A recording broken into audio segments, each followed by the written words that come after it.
kale kirowooze at least guno omwaka nene wogamba bugambi nti okiwulidde enkya n'okyusaamu kakati eggulo wayingiddewo ssaawa 7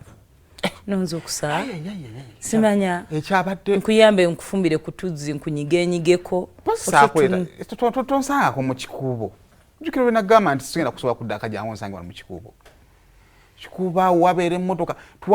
nayingidde ekibuga ssaawa ezo nentuuka ku kkubo erituyingizaawo mu kikuubo awo tutikkulira awo ku ssaawa 3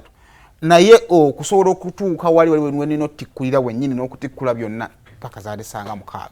nempulira nga nkooye njagala okukomawo kewaka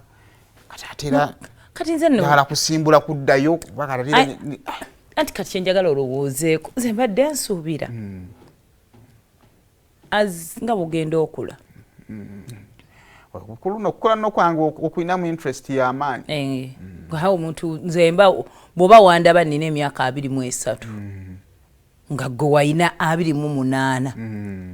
era oba okuze ng'omanyi ki oba ejange tegyetoola tegyeyongerako nga gwe weeyongerako kisoboka badde ogamba ki mbadde ngamba nze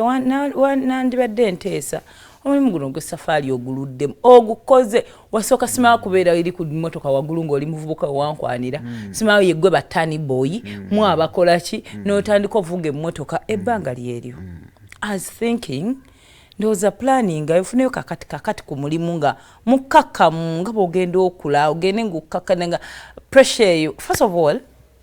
mulimu nze ebintu ebineeraliikiriza n'obeeraawo kati okoze nnyo we appreciate ennyumba ogizimbye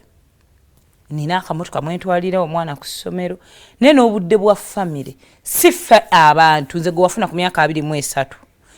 naawe gwe ng'olina emyaka 28 ku ssaawa eno first born waffe ali mu top class kyola nakulopede bamukoze ku ssomero n'onyiiga kati ebyo binyumya otya mu banno bakulu banno balina abaana bagenda tuula P7 obudde tolina bwa famire tubeerawo awo bubeezi nemmala emyezi 4 sikulabyeko n'okomawo n'endowooza n'obeerawo ko omwezi n'okyusa n'ogenda nkoleki planning ako come closer to your family kambuuze bwe naasimbira family nga tewali byakulya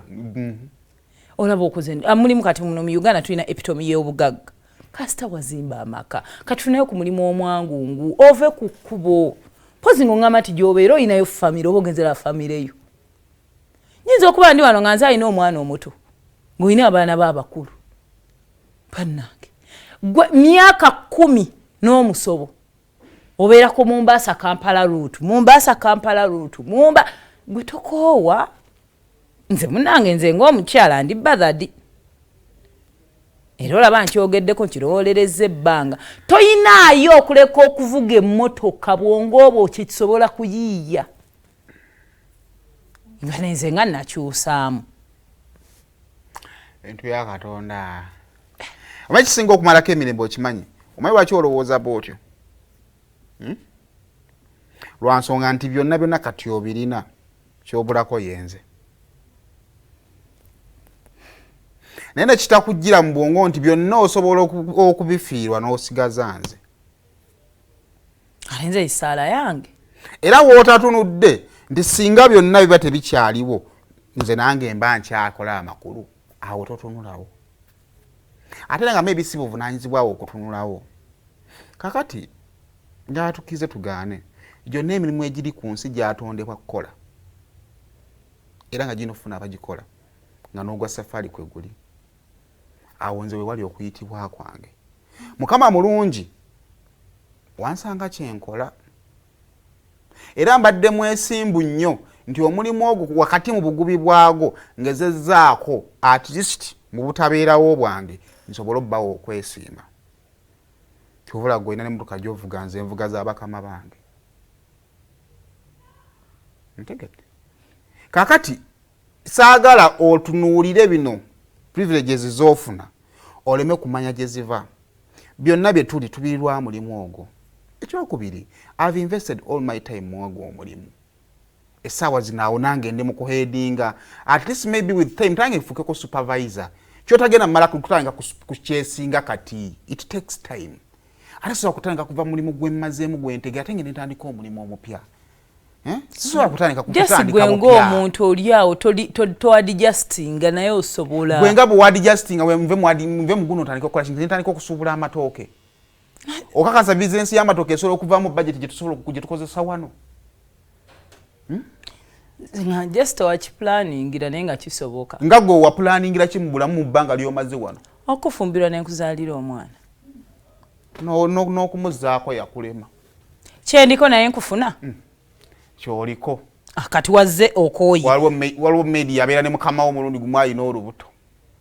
naye gwe okiriko okikwatiridde okiwaniridde aye nandi muzizzaako nga wa myezi kati wakomyewo kumeka siku 7 ne kakati oyambadde ogenda anyway amazima matuufu gali bwe gati era tetugenda tunadda mu bintu ebimu biyinza okujabulula debate yaffe ensonga enkulu eri bweti I understand ng'omuntu yenna osobola okubeerawo okwange ewaka kumisingibwa naye mu byonna kyesaagala obuuse maaso ye vali y'omulimu guno n'engeri gye tugwetaagamu ebirala byonna tusobola okubiteesaako engeri maybe gye nnyinza okwongera ku budde bwe mbeera ewaka engeri gye nnyinza okukendeeza ku budde gye mbeera ebyo tusobola obbikkirizganyaako naye saagala